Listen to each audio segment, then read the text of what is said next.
Hello friends, welcome to BPSC Darpan. आज हम लोग यहाँ पर एडिटोरियल करंट अफेयर्स के प्रैक्टिस सेट 7 का स्टडी करेंगे, जहाँ पर हमें 50 करंट अफेयर्स का एमसीक्यू मिलेंगे, जिसे हम एक एक करके विथ डिटेल स्टडी करने वाले हैं।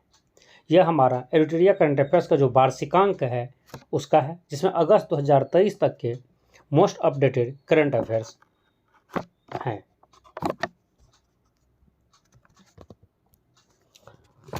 पहला क्वेश्चन हमारा, निम्न कथनों पर विचार करें और सत्य कथन का चयन करें।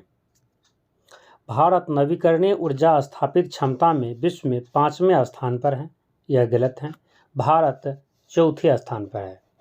4th पोजीशन पर भारत है दुनिया में नवीकरणीय ऊर्जा स्थापित करने में। भारत पवन ऊर्जा क्षमता में चौथा और सौर ऊर्जा क्षमता में 5वां स्थान पर है। यह सही है। यह क्वेश्चन आपको याद रखना है। नवीकरणीय ऊर्जा में भारत दुनिया में चौथे स्थान पर है और पवन ऊर्जा में भी वह चौथे स्थान पर है, जबकि सौर ऊर्जा में वह 5वें स्थान पर है। तो आपका यहाँ पर सत्य कथन हुआ ऑप्शन 1 केवल 1, ऑप्शन बी केवल 2, क्योंकि केवल 1 तो गलत था। ठीक है।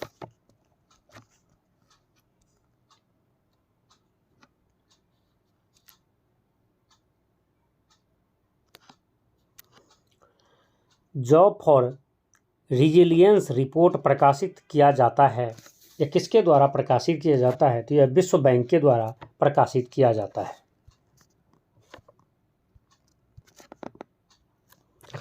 चर्चा में रहा स्कोर्स 2.0 का संबंध किससे है? इसका संबंध है सेबी से। सेबी द्वारा लॉन्च किया गया शिकायत निवारण प्रणाली का नया संस्करण है स्कोर 2.0।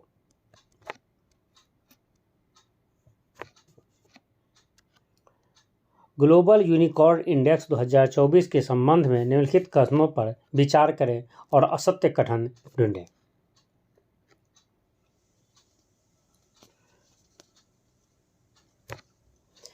यह रिपोर्ट विश्व बैंक द्वारा जारी किया जाता है। यह तो असत्य है, गलत है, क्योंकि यह विश्व बैंक द्वारा जारी नहीं किया जाता है। ग्लोबल यूनिकॉर्न इंडेक्स 2024 में जो हुआ है वह हुरून रिसर्च इंस्टीट्यूट द्वारा जारी किया जाता है। संयुक्त राज्य अमेरिका और चीन के बाद भारत विश्व में यूनिकॉर्न का तीसरा सबसे बड़ा केंद्र है। यह सत्य है। मुंबई 32 यूनिकॉर्न के साथ 7वें स्थान पर, जबकि बेंगलुरु 14 यूनिकॉर्न के साथ 19वें स्थान पर है। यह गलत है। तो आपका 1 और 3 गलत है। तो आंसर आपका ऑप्शन बी, जिसमें 1 और 3 गलत हैं।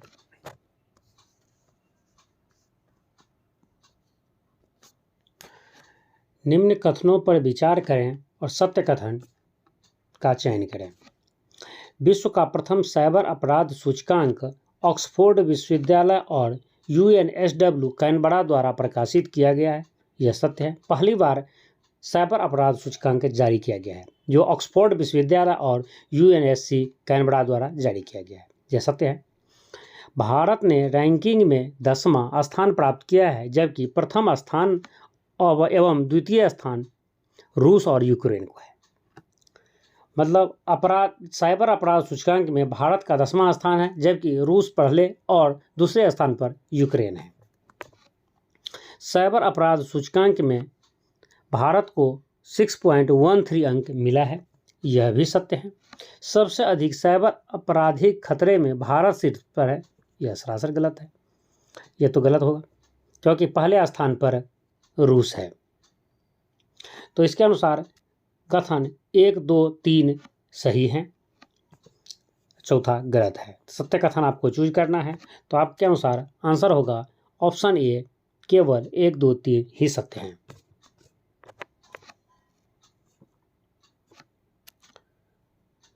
सी डोम रक्षा प्रणाली विकसित की गई है राफेल एडवांस डिफेंस सिस्टम द्वारा, इजरायल एरोस्पेस इंस्टीट्यूट द्वारा और स्काई रूट एरोस्पेस द्वारा। तो इसमें ए और बी दोनों आंसर हो। ये दोनों मिलकर उसे डेवलप किया है, राफेल एडवांस डिफेंस सिस्टम और इजरायल एरोस्पेस इंडस्ट्री द्वारा।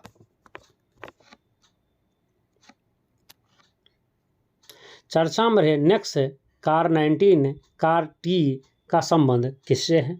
इसका संबंध है कैंसर के लिए भारत की पहली घरेलू जीन थेरेपी से।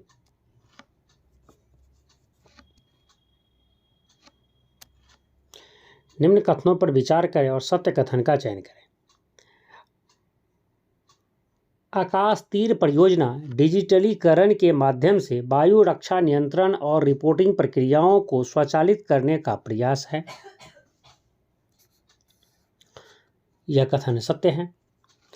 आकाश तीर परियोजना का विकास भारत इलेक्ट्रॉनिक लिमिटेड भेल द्वारा किया गया है। यह भी सत्य है। तो आपका आंसर है ऑप्शन सी, 1 और 2 दोनों सही है। हाल ही में कठिया गेहूं को भौगोलिक संकेत जीआई टैग प्रदान किया गया है। यह किस राज्य से संबंधित है? यह उत्तर प्रदेश से संबंधित है। उत्तर प्रदेश में उत्पादित होने वाली कठिया गेहूं को जीआई टैग प्रदान किया गया है।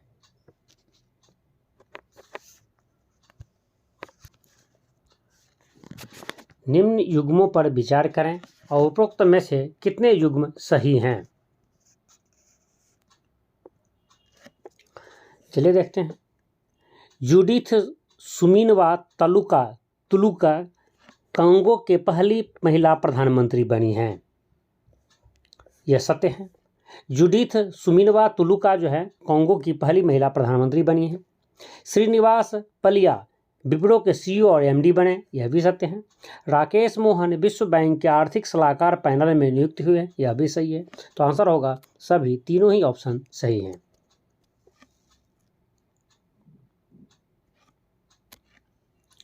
भारत ने हाल ही में चाबहार बंदरगाह के बाद म्यांमार के सितवे बंदरगाह के संचालन का अधिकार हासिल किया है। इस संदर्भ में निम्नलिखित में से कौन से कथन सही नहीं है? जो सही नहीं है कथन उसे आपको सिलेक्ट करना है। सितवे बंदरगाह इरावती नदी बहुमॉडल पारगमन परिवहन परियोजना का हिस्सा है। यह गलत है। सितवे बंदरगाह भी म्यांमार में है और इरावती नदी भी म्यांमार है, लेकिन यह इरावती बहुमॉडल परिवहन परियोजना का हिस्सा नहीं है। ठीक है, तो पहला ही गलत है। दूसरा तो सितवे बंदरगाह का परिचालन India ports global limited IPGL है। यह भी सही है। इस बंदरगाह से भूटान बांग्लादेश के बीच बने सिलीगुड़ी कॉरिडोर, जिसे चिकन नेक भी कहा जाता है, पर निर्भरता कम होगी। यह भी सत्य है। तो आंसर होगा इसमें जो गलत है वो गलत, पहला ऑप्शन गलत है। तो इसके अनुसार इस क्वेश्चन का आंसर है ऑप्शन डी, केवल एक गलत था।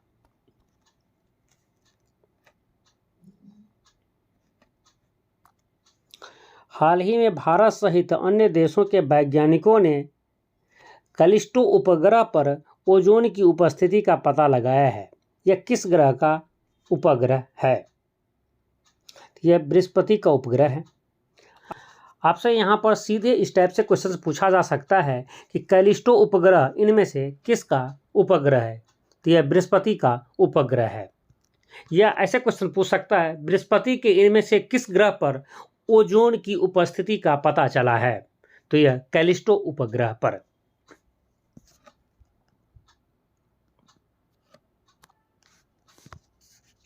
हाल ही में भूवैज्ञानिकों के अनुसार अफार ट्रायंगल से 5 से 10 मील दूरी पर दुनिया के छठे महासागर बनने की संभावना व्यक्त की गई है।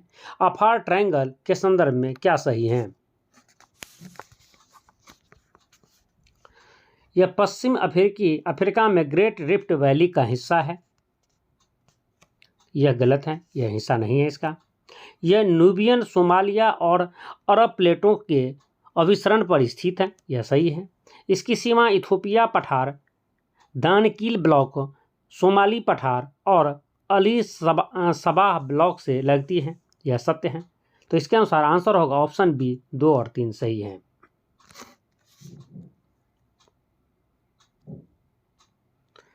निम्नलिखित में से कौन सा बैंक लक्षद्वीप में शाखा खोलने वाला पहला निजी बैंक बन गया है? HDFC bank. HDFC बैंक पहला प्राइवेट बैंक बन गया है जिसने अपना शाखा ब्रांच लक्षद्वीप में खोला है।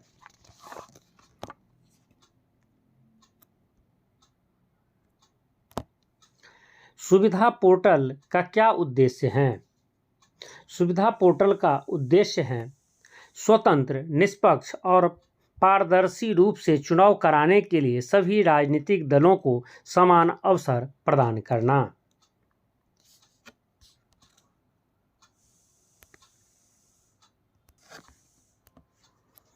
जून में जारी विश्व बैंक की रिपोर्ट द्वारा फाइनेंशियल ईयर 2024 में भारतीय अर्थव्यवस्था की अनुमानित वृद्धि दर क्या है? इसकी अनुमानित वृद्धि दर है 6.6%। विश्व बैंक के वर्तमान अध्यक्ष कौन हैं? विश्व बैंक के वर्तमान अध्यक्ष अजय बंगा जी हैं, जो भारतीय मूल के हैं।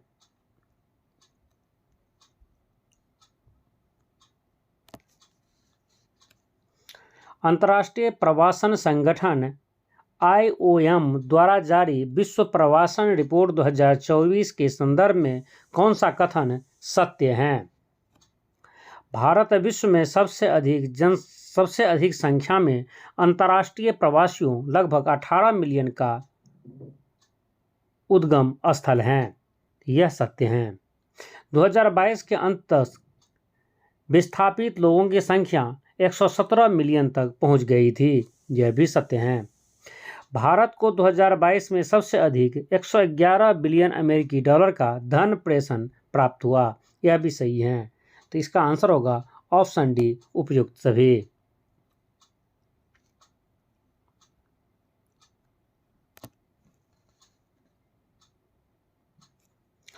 डिजिटल भुगतान प्रमुख पाइन लैब्स ने सेतु और सर्वर AI के साथ मिलकर देश का पहला बड़ा भाषा model large language model LLM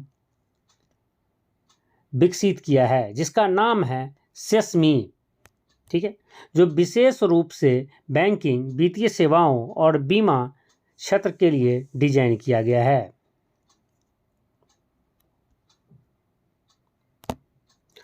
कौन सी कंपनी भारत की पहली कंपनी बन गई है जिसने 10,000 मेगावाट से अधिक नवीकरणीय ऊर्जा क्षमता हासिल कर लिया है? तो यह कंपनी है अदानी ग्रीन एनर्जी लिमिटेड।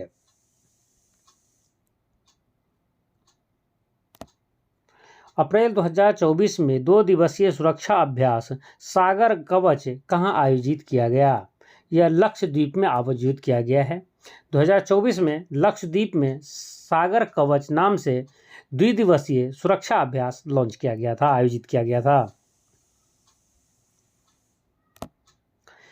विश्व डोपिंग रोधी एजेंसी वाडा की रिपोर्ट के अनुसार 2022 में किस देश ने डोपिंग उल्लंघनों की सूची में शीर्ष स्थान हासिल किया है? इस क्वेश्चन में आप अनुमान लगा सकते हैं। आपके सामने ऑप्शन है रूस, चीन, संयुक्त राज्य अमेरिका और भारत। एग्जैक्ट आंसर है इसका भारत। भारत में सबसे ज़्यादा वाडा का उल्लंघन किया गया है। विश्व डोपिंग रोधी एजेंसी के अनुसार डोपिंग का उल्लंघन किया गया है।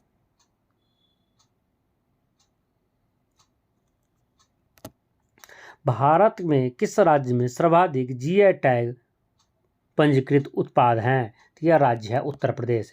उत्तर प्रदेश में अब तक सबसे ज़्यादा GI टैग दिया गया है उत्तर प्रदेश के प्रोडक्ट को।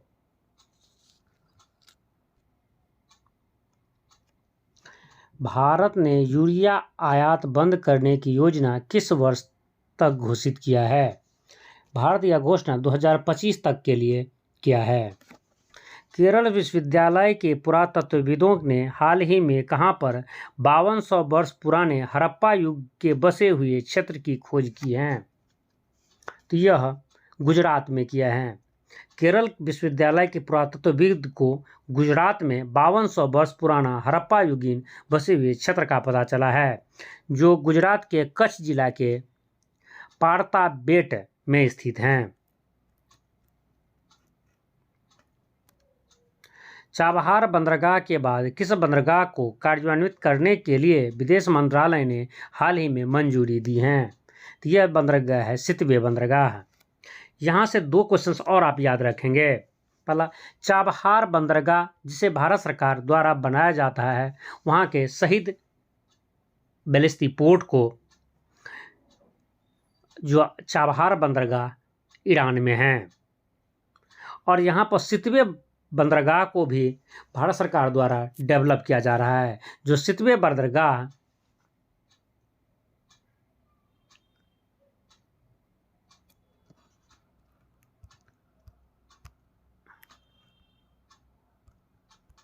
म्यांमार में है।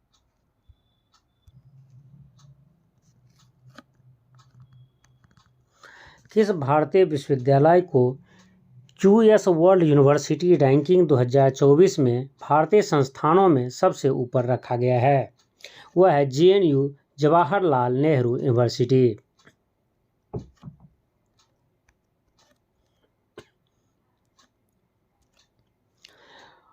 मानवता को जीवित रखना थीम के साथ विश्व रेड क्रॉस दिवस 2024 में किस तिथि को मनाया गया है? यह 8 मई को मनाया गया है।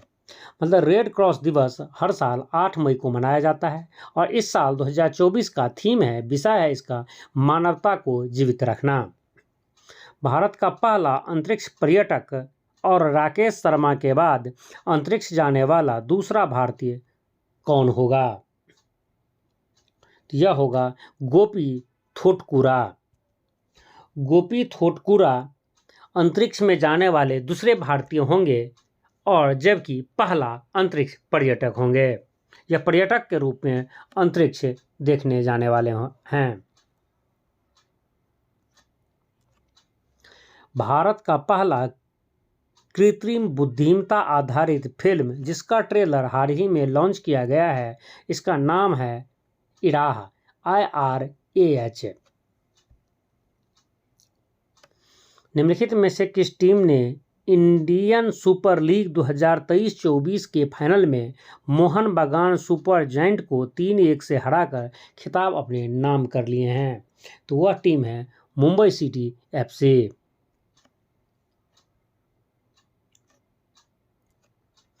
वैश्विक ऊर्जा थिंक टैंक एम्बर द्वारा प्रकाशित ग्लोबल इलेक्ट्रिसिटी रिव्यू 2024 के संदर्भ में कौन सा कथन सत्य है? भारत 2023 में जापान को पीछे छोड़कर दुनिया का तीसरा सबसे बड़ा सौर ऊर्जा उत्पादक देश बना है। यह सत्य है। 2023 में भारत ने अपनी बिजली का 5.8% सौर ऊर्जा से उत्पन्न किया। यह भी सत्य है। तो आंसर होगा ऑप्शन सी, 1 और 2 दोनों सत्य हैं।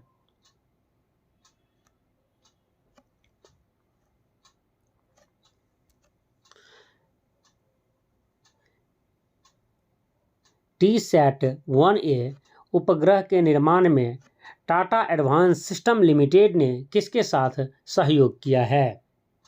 यह सैटेलोजिक के साथ सहयोग किया है। विश्व व्यापार संगठन के डिजिटल सेवा निर्यात रैंकिंग में भारत को कौन सा स्थान प्राप्त हुआ है? तो भारत को इसमें चौथा स्थान प्राप्त हुआ है। मतलब WTO के वर्ल्ड ट्रेड ऑर्गेनाइजेशन के अनुसार भारत दुनिया में चौथा सबसे बड़ा देश है निर्यात करने की दृष्टि से।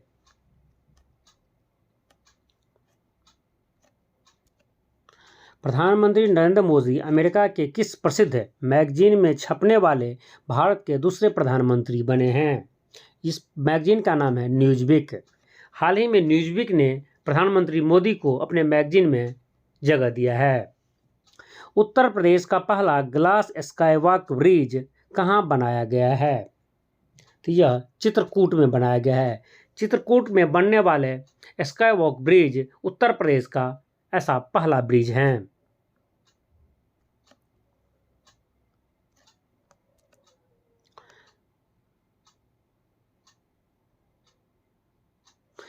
क्लाइमवर्क्स ने किस देश में विश्व के सबसे बड़े डायरेक्ट एयर कैप्चर और स्टोरेज प्लांट मैथम का संचालन शुरू किया, जिसे प्रति वर्ष 36,000 टन कार्बन डाइऑक्साइड संग्रहण क्षमता के लिए डिजाइन किया गया है?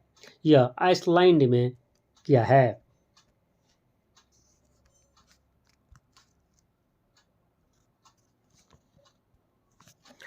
डीआरडीओ द्वारा हाल ही में परीक्षण किए गए निर्भय क्रूज मिसाइल की अधिकतम दूरी क्या है?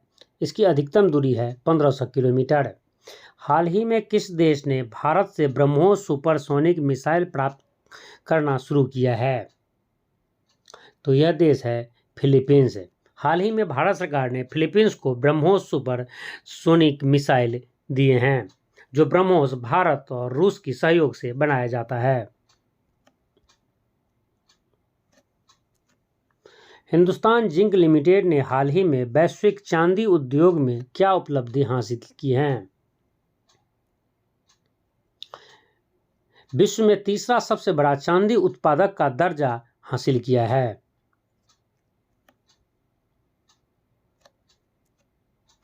केंद्र सरकार द्वारा शुरू किए गए ग्रीन क्रेडिट प्रोग्राम जीसीपी के प्रभावी कार्यान्वयन में कौन सा राज्य अग्रणीय है? तो वह राज्य है मध्य प्रदेश। भारत का पहला हरा हाइड्रोजन पायलट प्रोजेक्ट कहां पर शुरू किया गया है? यह शुरू किया गया है नाथपा झागरी जल विद्युत परियोजना, हिमाचल प्रदेश में। अंडमान और निकोबार द्वीप समूह के किस स्वदेशी जनजाति को 2024 के लोकसभा चुनाव में पहली बार मतदान करने का अवसर मिला है? इसका आंसर आप बताइए, क्योंकि मैं अपने पिछले वीडियो में ये क्वेश्चन से डिस्कस कर चुका हूँ। आपके पास सामने ऑप्शन है जारवा, ओंगे, सैम्पियन और सेंटलीज। राइट आंसर है सैम्पियन। सैम्पियन जनजाति के लोग जो ग्रेट निकोबार में रहते हैं, पहली बार लोकसभा में वोट दिए हैं। 18वीं लोकसभा के लिए उन्होंने वोट किए हैं। संयुक्त राष्ट्र जनसंख्या कोष यूएनएफपीए की वर्ल्ड पॉपुलेशन स्टेट्स 2024 रिपोर्ट के अनुसार भारत की जनसंख्या को दुगुना होने में कितने समय लगने की अनुमान है? तो उसका अनुमान है 77 वर्ष।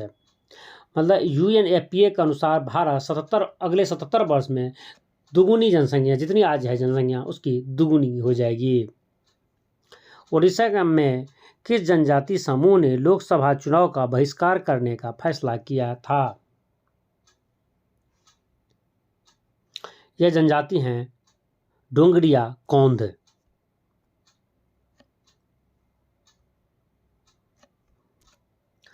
गुजरात में खोई गई प्राचीन सांप की प्रजाति का नाम क्या है, जो लगभग 4.7 करोड़ वर्ष पहले जीवित थी? तो सांप का नाम है बासुकी इंडिकस, जो लगभग 4,70,00,000 साल पहले जीवित थी। और यह सांपों की प्रजाति की सबसे बड़ी सांप मानी जाती है। सबसे बड़ा कंकाल इसका प्राप्त हुआ है। इस तरह हमारा 50 क्वेश्चंस का यह जो सेट था यह कंप्लीट हो चुका है, और नेक्स्ट 50 क्वेश्चंस का सेट हम अगले वीडियो में डिस्कस करेंगे। यदि यह वीडियो आपको यूजफुल लगा हो तो उसे लाइक कर दीजिए, अपने फ्रेंड्स को शेयर कर दीजिए, और आप इस चैनल पर नए हैं और इसी तरह के वीडियो देखना चाहते हैं तो आप हमारे इस चैनल को सब्सक्राइब कर लीजिए। जय हिंद।